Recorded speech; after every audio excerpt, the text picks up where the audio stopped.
In this video, I'll be explaining eukaryotic gene regulation by using characters from The Crucible by Arthur Miller. So, in our situation, activation simply means that a character gets accused of witchcraft because of the doings of another, but they don't get killed.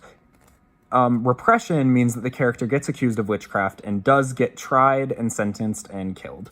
So, in that situation I just showed you, Tituba shows Abigail Williams and these other girls how to do this dance in the woods. And this dance is considered like a witchcraft dance. And this dance gets Abigail Williams accused of witchcraft. So Abigail Williams is activated by Tituba. Then Abigail Williams goes on to accuse Elizabeth Proctor of witchcraft because she was having an affair with Elizabeth Proctor's husband and was jealous. So she thought she'd try to get rid of Elizabeth Proctor by activating her and accusing her of witchcraft. But Elizabeth Proctor goes to trial, and in this trial, John Proctor tries to tell the court, without Elizabeth Proctor knowing, he tells the court that he did have an affair with Abigail Williams, but when they try to verify it with Elizabeth Proctor, she doesn't know he already confessed, so she lies and says that he didn't have the affair, which ends up costing John Proctor his life and getting him accused.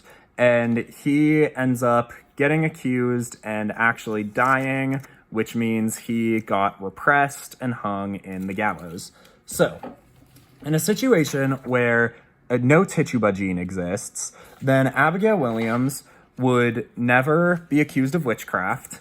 And that means that she would never, which means she would never be activated, which means she would never be able to activate Elizabeth Proctor, which means she would never go to a court. And this would never get Mr. John Proctor repressed. Now, in another situation, one where Elizabeth Proctor doesn't exist, then Tituba would teach Abigail Williams how to do the dance in the woods, and this would activate Abigail Williams.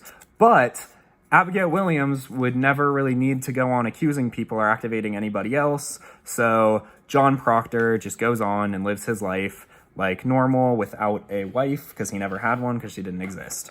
So in the situation where both Tituba and Abigail Williams never exist, then Goody Proctor will never be accused of witchcraft because Tituba didn't activate Abigail Williams, who didn't activate her, and she'll never be sent to trial, which means John Proctor and Elizabeth Proctor can live their life happily ever after together with no affairs or anything, with Abigail Williams at least. And finally, in a situation which is my personal favorite, where Abigail Williams nor John Proctor exist, Tituba goes into the woods and teaches a bunch of girls how to do a dance, but they're never figured out. So because she doesn't exist, they're never figured out. And Elizabeth Proctor just gets to live her life as normal. She never even met John Proctor because he doesn't exist. So she is just a happy single lady that isn't being cheated on.